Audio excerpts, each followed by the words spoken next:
Now, I want to just, I want to do two things. First of all, I made a remark about a week ago about the sign that Pharaoh gave to the midwives.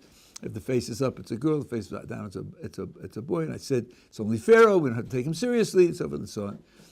I received an email from a listener who pointed out that it is a Gemara in Masechta Nida, that it is a reliable sign. So I take back what I said then, it was a mistake. That's one thing. Now, yesterday we talked about, Thursday, thank you, trials. And in discussing it and people's comments, I think I can put my position a little more simply, a little more directly.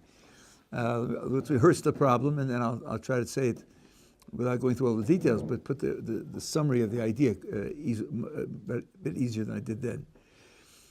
The problem is, Maimonides tells us that God's principle of running the world is justice. And that means that every pain is a punishment for a past act, and every pleasure is a reward for a past act, or for a past transgression, or a past mitzvah. Down to the smallest pain and smallest pleasure. And then he says, the subject of trials, where God tests individuals or groups, shouldn't bother you. I'll explain it, and it shouldn't bother you. Okay, so the problem is that trials, tests, inherently involve suffering. I suppose you could have some kinds of trivial trials that don't, but usually when you are testing someone to see what he can and cannot do, you give him something that's very difficult to do. And being very difficult to do, there will be pain involved.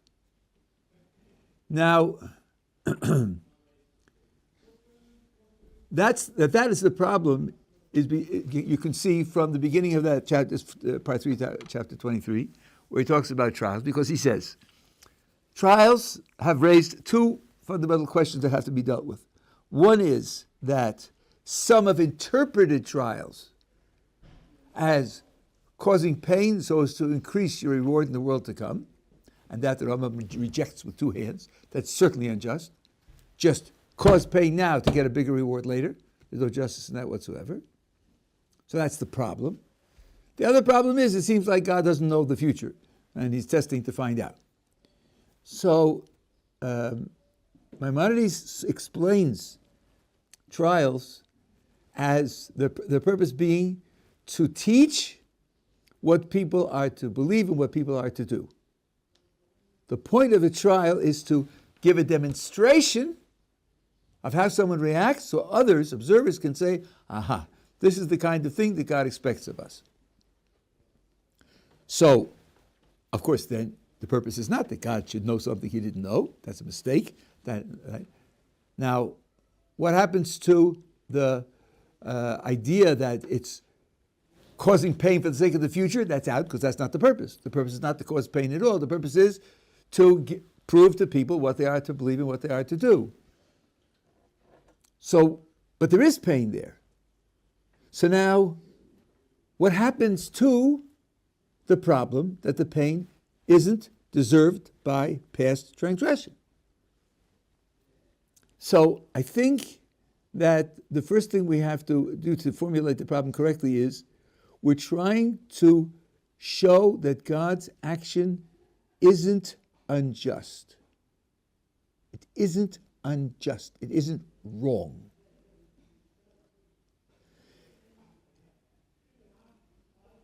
The point I'm making now that I didn't make clear last time is, the point is not to show that it's just, the point is to show that it isn't unjust. I say, isn't there a law of double negation? Not equals an assertion? Not always. You could do intuitionistic logic, and it's not true. But there's a way to fail to be unjust and also fail to be just if you're outside the category. You're in a category where justice doesn't apply. It's not relevant. If you're in the category of judging things where there are two possibilities, just and unjust. So then, if you're not unjust, you're just, because those are the only two possibilities. But the way of stepping outside the category. Now, what would it mean to step out into the category? So this is what we said last time. Justice is a matter of how what happens now relates to the past. To speak about something that happens to a person being just, what you do is you compare what happens to him now with his past record, and you see whether his past record justifies what happens. If it doesn't, it's unjust. If it does, it's just. But what happens if the point of what you're doing is in the future? It isn't in the past at all. Then it's outside the rubric of justice and injustice. When the Rambam tells us that the point of a test is to produce a future good, what he's telling you is it's certainly not deserved, because its legitimacy is not to be demonstrated on the basis of how it relates to the past. Its legitimacy is to be observed on the way it relates to the future. 1 second. Now, that's what I said this in detail, but I don't think I explained the general idea clearly enough. I gave you the example of someone who, when he's caused pain, that pain improves his future life. He's in a better situation in life because of that pain.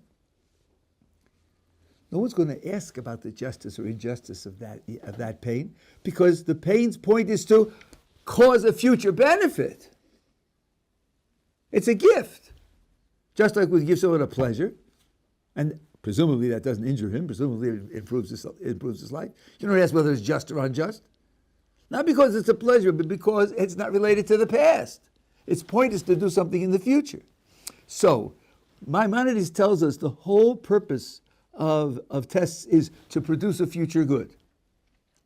Now, I'm just taking the element of the pain in the test and subsuming that under what Maimonides says. The whole point of it is to produce that future good, and part of the way in which it produces that future good is the pain that's involved. And since it's an investment in the future, the question of whether you deserved it or didn't deserve it doesn't arise. It doesn't arise. So I think now we can see how maybe Maimonides expected us to figure this out on our own, because in 317 he says, don't let this bother you, I'm going to explain it. And 323 he explains it, but he never links it back clearly to 317. He never says in words why it works. But once you understand that the point of 323 is that the function of a test is to provide a future good, just put the suffering under that rubric that is pointed to provide a future good, and it is certainly not unjust. One thing I didn't say clearly last time is I made it sound like I have to show that it's just. That's also a mistake, because justice is a matter of relating what happens to the past and showing that what you did in the past justifies it. That was not clearly formulated. The project is not to show that it's just. The project is to show that it's not unjust. And you can show that it's not unjust by taking it outside the category. So I think I hope that makes it a little bit clearer what we said last time. Yeah, your question? So Moshe is not Hashem, but that moment when he sees the Egyptian guard and he looks into his future and then kills him on the basis that he sees that he'll have no Jewish descendants or anything like that, was that like a merciful trial from Moshe, that he gave him like a huge chance, like he would just have to find one person in his whole line? And so that's why it seems like, it looks like justice, but it's happening on the basis of the future. Wow, okay, let's say I didn't bring this case up at all. Let's see if we can fit it in. I haven't even thought about it. Moses sees an Egyptian beating a Jew, and it says he looked this way and that, and the oral tradition tells us that he looked ahead to his future to see whether he would have any righteous descendant. I don't think it says Jewish descendant. I think any righteous descendant. And of course, you have to understand it's conditionally. That is to say, if I let him live, will he have any righteous descendant? And he saw that it was not so, and then he killed it. Now, I think some people assume that, well, if he's supposed to have a righteous descendant and Moses kills him, then that soul won't come into the world. I think that's overly grandiose. I don't think we're changing God's plans for the world and cutting out the possibility of God's running the world in one way or another. I don't think that's the issue. The issue is not whether the soul will come into the world. The question whether when that soul comes into the world, he'll be descendant of this person or not. Okay? Now, if left alive, that person will be a descendant of his, there's a reason for that already in existence now. There's some reason why that person is appropriately going to be related to him. So then, Moses is saying, something will go wrong, something unjust will happen if I deprive him of that descendant. Just like the case that I brought you from the Gemara in Sanhedrin with the Rashi about the tzaddik and the criminal whose burials got reversed, right? And the answer was, this tzaddik did one thing that was wrong, and this had to happen to him because this one thing was wrong. And this criminal did one thing that was right, and he had to be rewarded for the one thing that was right. Okay, so this could be something which this person did that was right and needed to happen. So this would be a judgment on the basis of justice. Okay. Yeah. I'm just wondering, so the idea also that if the pains that we're experiencing are supposed to be reflective of a form of justice on part of our avera, then shouldn't also our mindset then be that we shouldn't be experiencing any pains to begin with, psychologically speaking? As in, if something happens to you, right, there shouldn't be almost an interpretation of the event to say, this shouldn't cause me any pain because it's for some greater good or some greater purpose. So if that's that's what I'm thinking, at least, that a lot of the time pain just comes down to a certain psychological interpretation of something.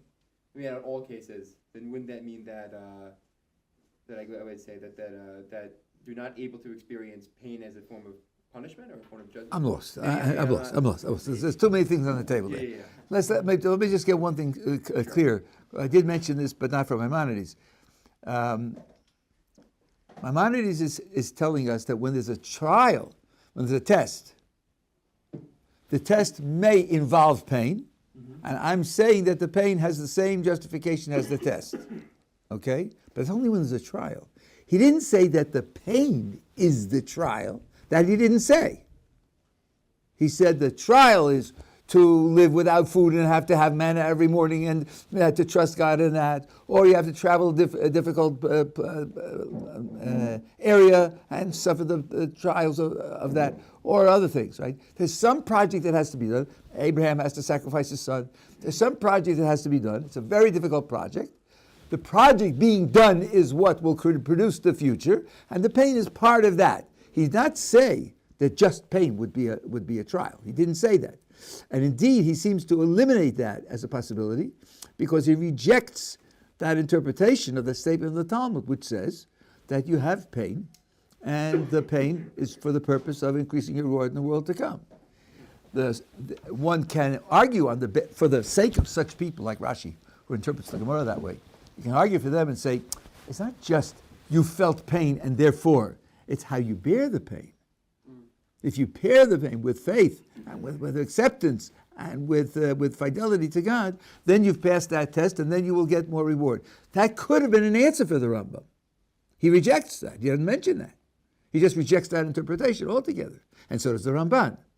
So he's not using the idea that mere pain could be interpreted as a test and so forth and so on. He's talking about doing something the Torah prescribes, and finding it very difficult and overcoming the temptations and living with the strain and the pain of doing so. And then the pain could be subsumed under the test to accomplish that.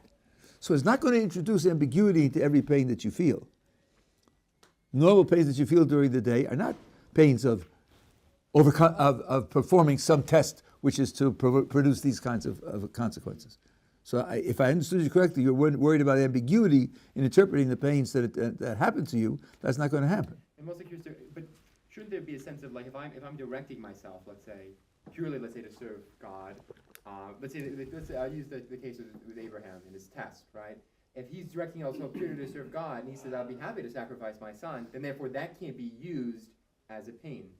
And the test itself, or the challenge of sacrificing our son, if the end goal is if you're... Wait a minute, it can't be. One second. You mean to say he's doing it without pain? Is that what you mean? I'm saying if you're doing everything to serve God, Yes. it seems to be wouldn't that then imply that can there still be pain involved? Okay, let's talk about that.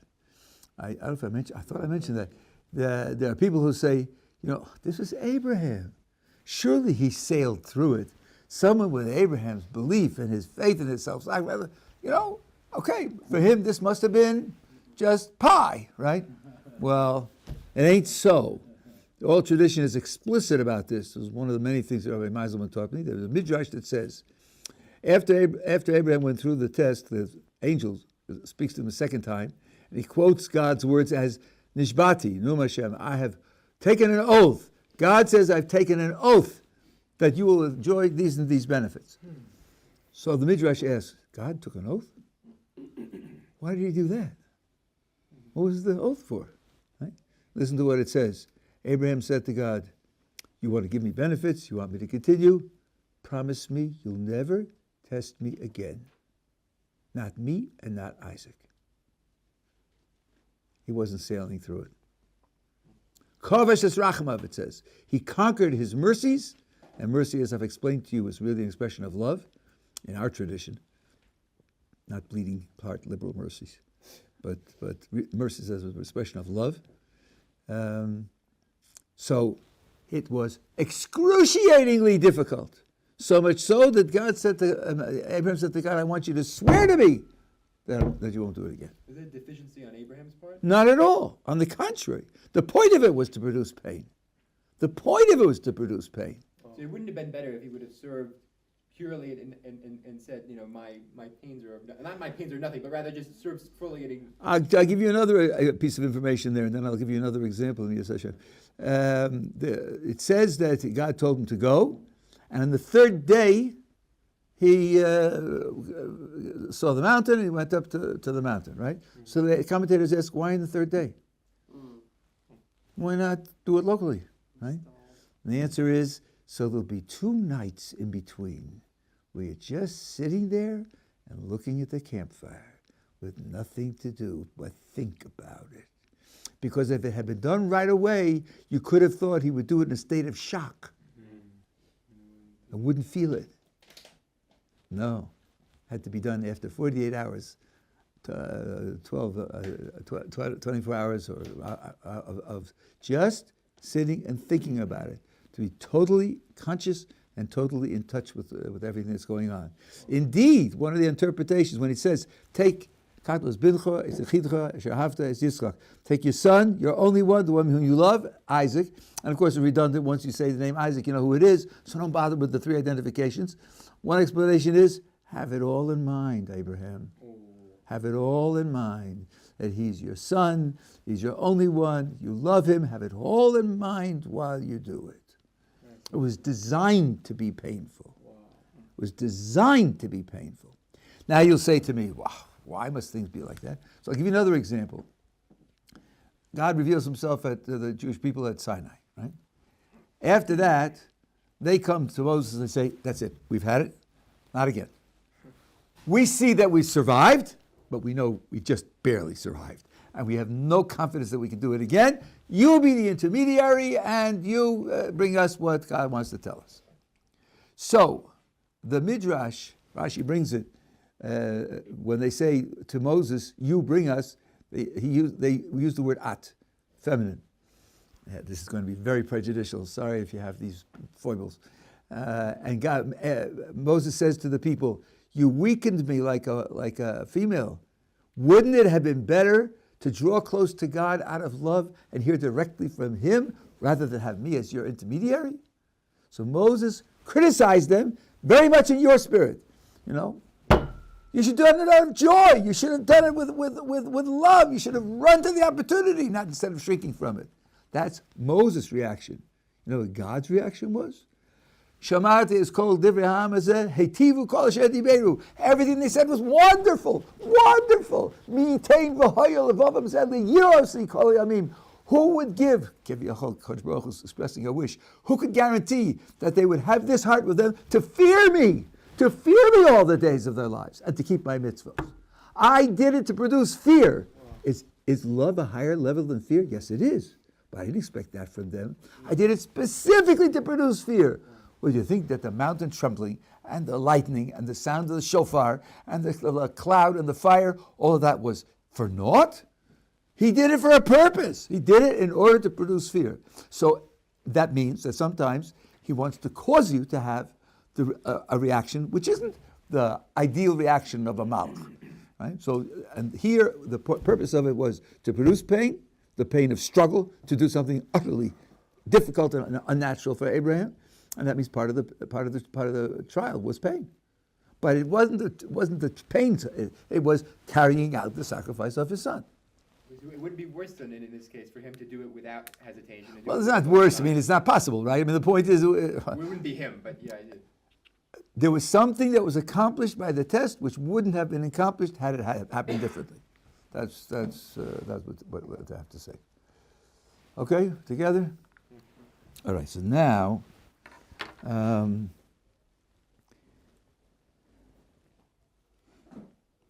okay, so then we were on page 14 we did, about, but we did that very quickly. Let's go back to 14. This is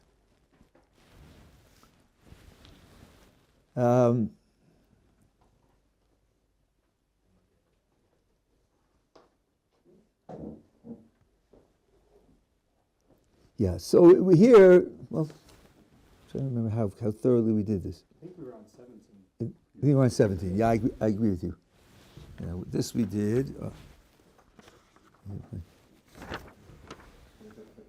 This is 13. I hope I have them here. One second. This is the wrong pages. Yeah. Oh, we actually made it to 18. Right. That's right. That's where the end of suffering is. Okay. So now, we're in the middle of 18. He's describing the content of the Rambam's position on providence. Our law is concerned, this is Maimonides talking, our law is concerned only with the relations of men. But the idea that irrational living beings should receive a reward has never before been heard in our nation. The wise men mentioned in the Talmud do not notice it. So, the Tanakh, the written Torah, the Hebrew Bible doesn't mention it. This case, not even the members in the Talmud do have any mention of it. With respect to suffering, he had to react to some of the interpretations of the Talmud, but not here. Only some later Gaoni were pleased with it when they heard it from the sect of the Batzalites and accepted it.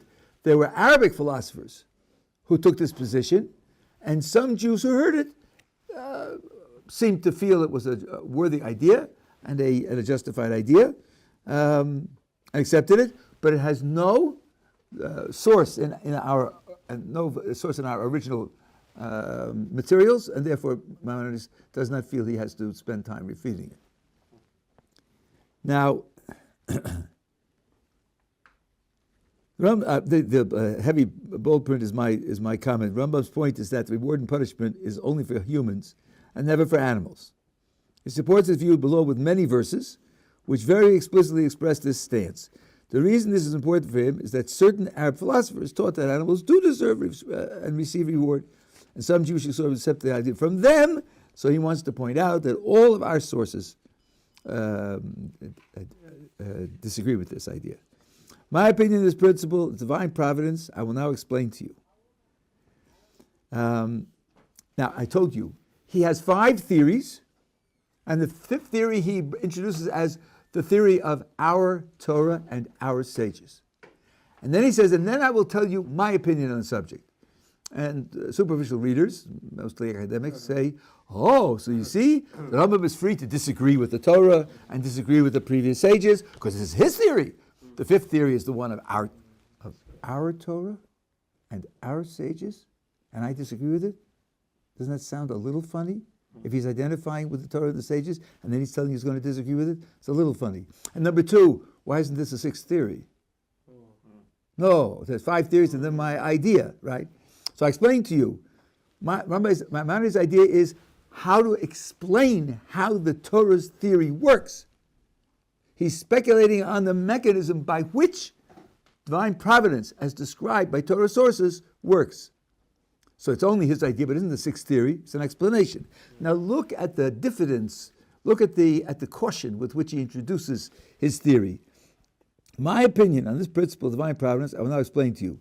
The principle I shall now proceed to expound, I do not rely on demonstrative proof. I don't have any proof that I'm right. But on my conception of the spirit of the divine law and the writings of the prophets. Listen to this. The principle which I accept is far less open to objections. Far less open to objections. There may be objections. He's not saying it's perfect. No, it's better than the alternatives. It's more reasonable than the opinions mentioned of before, but I'm not selling it as the absolute truth. I'm selling it as my idea as to how to explain it. So this is not a sixth theory, and it's not disagreeing with the Torah sources, the independence of the philosopher, and all the rest of the stuff that they tell you. The Rambam is telling us that he's doing his best to understand what the Torah and the prophets teach about this subject.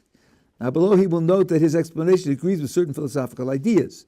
It is very important to remember that he is not basing his ideas on that philosophy. There is this fantasy that Maimonides is really a Aristotelian, and he relied on Aristotle and so forth and so on.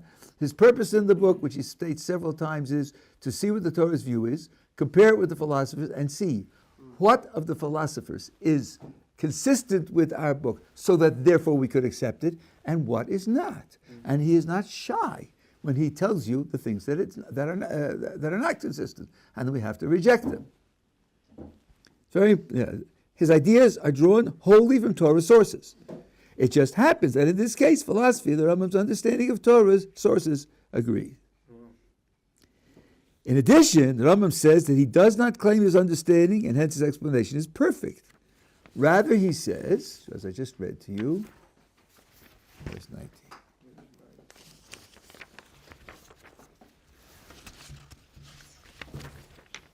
The principle of which I believe is less open to objections than previously mentioned. Opinions go ahead. And then Maimonides goes on to say, I raise strong objections against the previous opinions and assert that my opinion produces less objections than theirs and is closer to what true philosophical analysis would bring to you. This is very important. This is me speaking.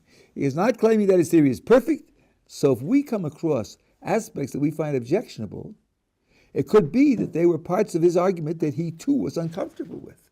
When you see things that he writes in his opinion and you say, but it has this and this consequence which seems to be unacceptable, that doesn't mean that you've caught Maimonides in a mistake. He may himself have realized that it has this weakness, and that's why he's not telling you that it's a perfect theory. He's only claiming that his theory is less subject to objection than the others of which he's aware. Okay, so now we'll start to examine his own ideas on the subject. It is this. In the lower or sublunary portion of the universe, that means leaving the heavens out, just our earthly world, divine providence does not extend to the individual members of species, except in the case of mankind. Divine providence.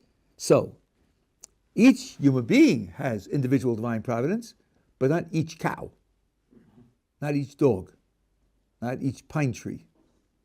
Well, according to Hebrew language, plants aren't alive, so they never come in. But the only individual creatures to which divine providence applies is human beings. Now, let me just remind you, and then I'll take your question. Remind you that we, in the introduction, introduced two concepts of divine providence. One was a concept of causation, management, and control, that divine providence is running things, making things happen.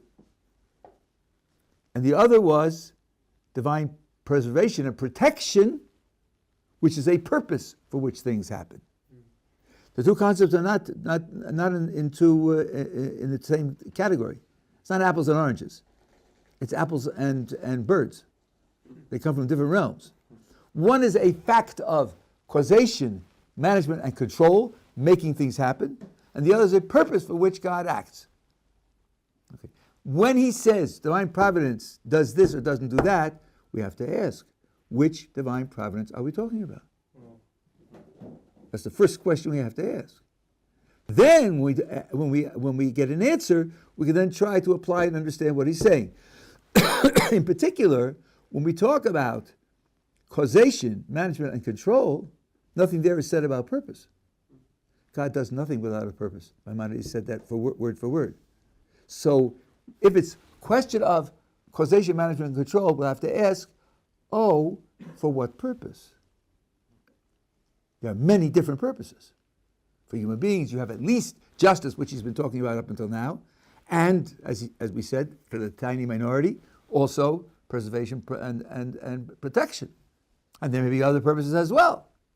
So we have to take that into account. So here he's telling us that in the world of life, the individual members of a species, if they're human, they get their own divine providence, and if they're not human, then they don't. Okay. It's only the species that the incidents in the existence of the individual beings, their good and evil fortunes, are the result of justice, in accordance with the words, for all his ways are judgment.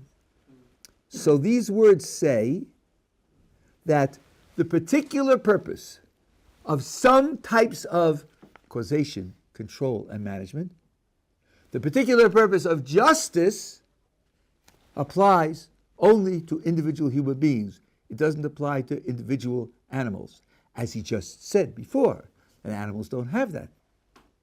So it's a continuation of his idea, and that's the specific remark that he's making now, that justice implies individual providence. Everybody's record is different, so everybody gets a different evaluation, a different reaction.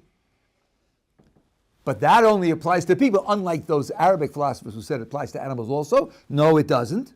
So this particular application of causation, management, and control, which expresses justice, applies only to the individual species of members of the human species and not to others. This leaves open the question of whether causation, management, and control could apply to individuals of other species for some other purpose. That's open now.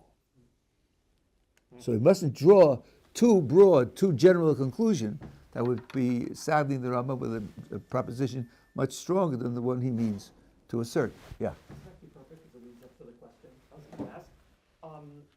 Assuming that evolution is a tool of Hashem, then how would divine providence work for a species in between man and animal?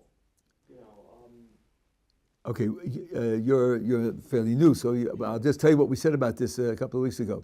I didn't mention evolution in particular, but I did address the general subject. Let's suppose that God sets up a causal mechanism in the 6 days of creation. And that causal mechanism, from there on in and there on out, makes things happen. That could be associated with Maimonides in a certain way in his commentary on the Mishnah, as against what he says in the guide. In his commentary on the Mishnah, he says something which could imply that. So now, something happens. The force by which it occurs, let's say, is a force of nature. Should we thereby say it is not divine providence, not divine will? If something happens to me, shall I say, well, it's just a force of nature. Forces of nature are general and blind, so I shouldn't feel that God wants this for me, took me into account, prescribed this for me because of where I am in life and so all the rest of it, because it just happened. What I'm saying is... Well, okay, then 1 second. Right? So the answer is no, because the same sources that tell us that he set up a system that works also tell us that when he did so, he used his foreknowledge to plan ahead and make things happen according to the circumstances at that time which need to happen. So now it turns out that whether you think God sets up a system that operates mechanically, or whether you think he intervenes moment by moment and changes the course of events, becomes a very small distinction. What do I care what causal mechanism God used to bring about my tax refund when it comes, when I know that the reason I got a tax refund is because I did certain mitzvos. And God took that into account and programmed it into the causal future that I should have it. What I want to know is that God is taking me into account, that these things are designed for me, that they interact with my life because of what I did. Had I done something different, it would have come out differently. I want to know that my life is managed by the responses that I get from the world. It doesn't make any difference what causal agency it is. So I wouldn't say that God uses evolution. Evolution has too many problems with it, aside from having 6 different definitions, at least. If man has a separate connection to God as animals do, that's what you were saying earlier, right? Man has a special sort of role to fill from animal. If I'm assuming, that evolution is a tool of Hashem, does that then mean that intermediate period, as humans are slowly developing, would a Neanderthal have the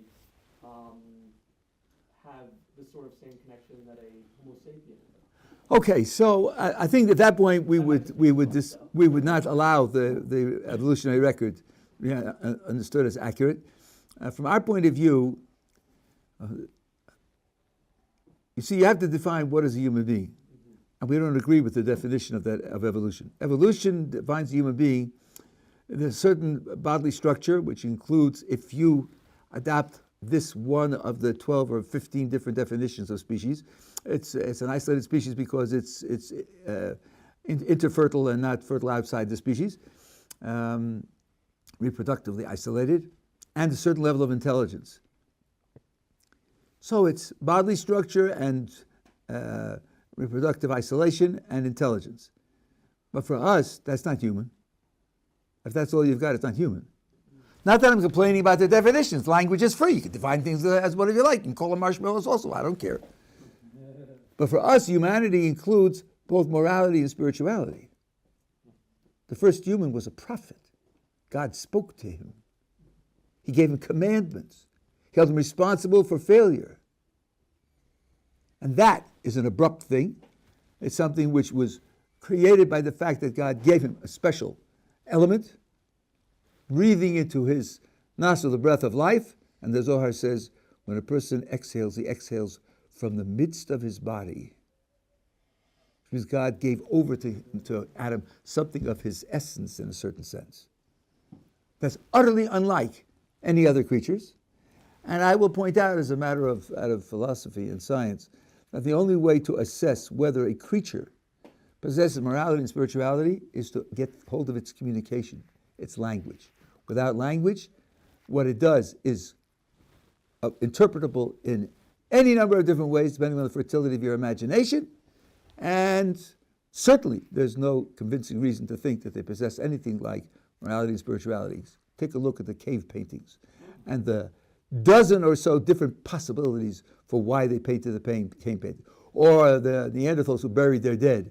I saw a paleoanthropologist say, that shows they believed in the soul and an afterlife. Yeah, baloney.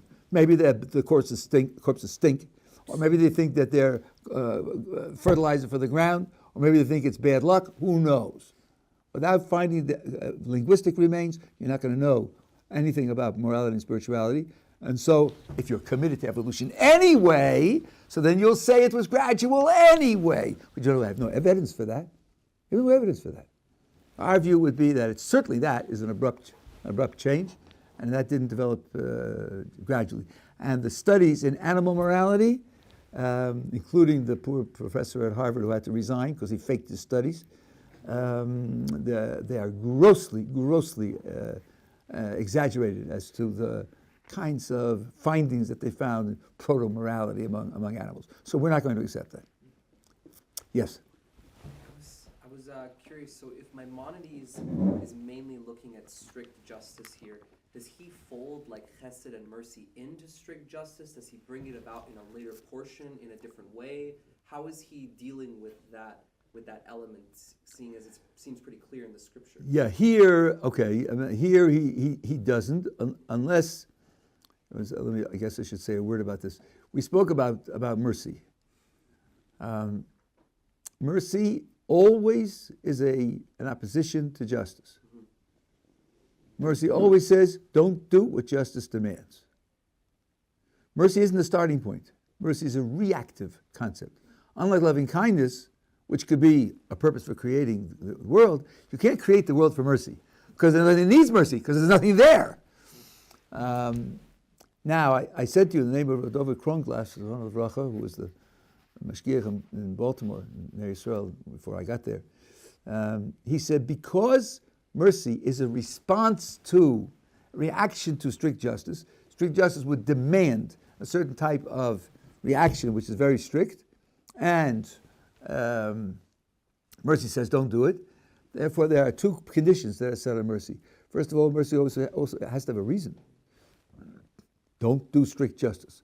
What do you think strict justice is going to say? What do you mean? What do you mean don't do it? I'm a principle too. I'm part of how God runs the world. You're saying you shouldn't do strict justice? You better have a reason for that.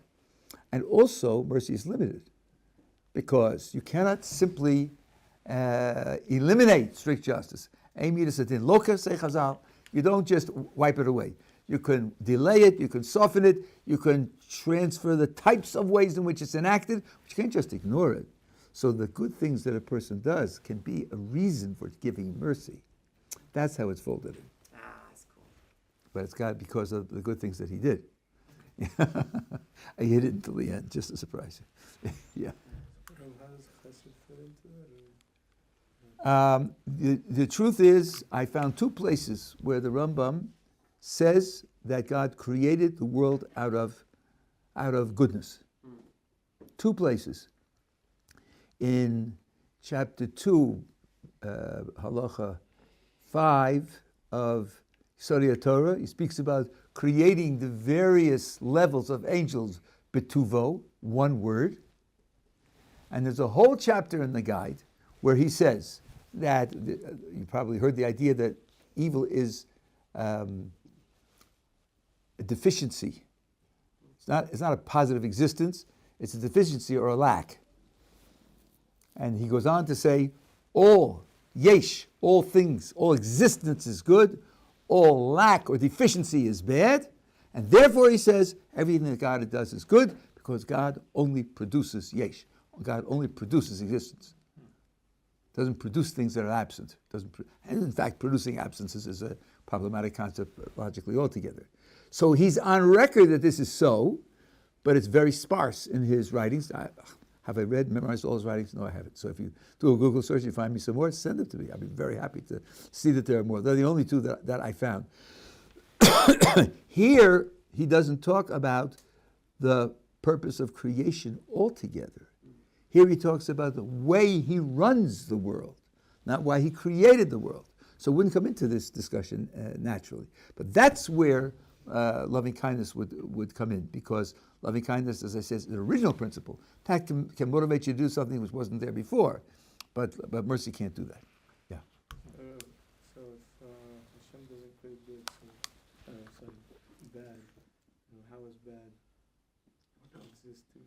Okay, fine. Okay, we could do a whole book on that subject also. That's not the subject here.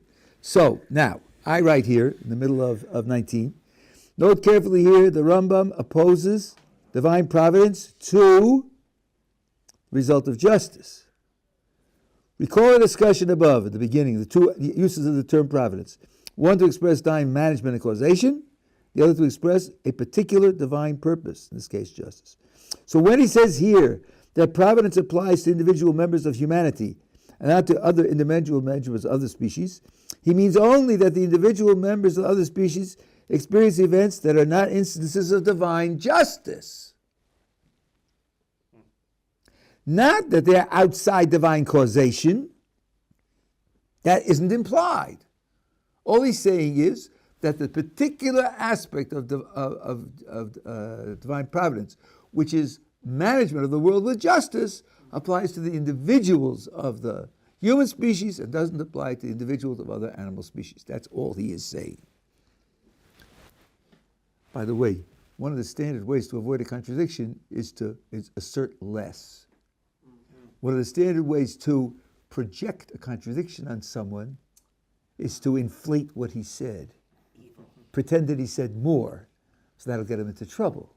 So you have to be very careful to read precisely and not take the idea beyond what the words actually imply. Here's Maimonides' sum up of this point. I agree with Aristotle as regards all other living beings, for theory as regards plants and the rest of the earthly creatures which aren't living. For I do not believe that it is through the interference of divine providence that a certain leaf drops from a tree, nor do I hold that when a certain spider catches a certain fly, that is a direct result of a special decree and will of Hashem at that moment. It is not by a particular divine decree that the spittle of a certain person fell on a certain gnat in a certain place and killed it, nor is it by the direct will of Hashem that a certain fish catches and swallows a certain worm on the surface of the water. In all of these cases, the action is, according to my opinion, entirely due to chance, as taught by Aristotle. In other words, I happen to agree with Aristotle about this, though I disagree with him about a lot of other things. And talking about providence vis-a-vis justice, I hold that these things are all chance. No justice is involved. As I told you, he's fighting with a whole school of Arabic philosophy here. The whole school of Arabic philosophy that says that animals and worms and flies and all the rest, if they're eaten, they are suffering. If they're suffering, the suffering has to be paid for. Justice has to be done to them, and they have a place in the world to come, and all the rest of it. Because I disagree with that attitude. But nothing is implied here about divine causation and divine management, because that isn't the subject here. Yeah. What's the point of even mentioning that only to maybe go against some of their philosophy? Look, this chapter is much longer than I'm presenting here. The chapter starts with a presentation of a ridiculous position that there is no order in the world at all, then an exposition of Aristotle, and then an exposition of each of the two major Arabic philosophies. Okay. Those expositions are all there in this very chapter. So now when he's setting out his own position, he points out how it relates to the things in the other chapters. Okay. Would you I'm sorry, I'm new to this, and clearly you probably define providence, define causation in your books. Would that be available? Well, this is part of a manuscript that I'm writing. Right. And I've been doing this now for a week, so there's previous pages in which I talked about this. Maybe there's some of the handouts that are still. Okay, so they can give you the previous pages of the manuscript. Yeah, that would be good for you, I think. Okay, so I will see you tomorrow evening for this year. And after that, you'll go to the bonfire. I mean, you'll have a good time.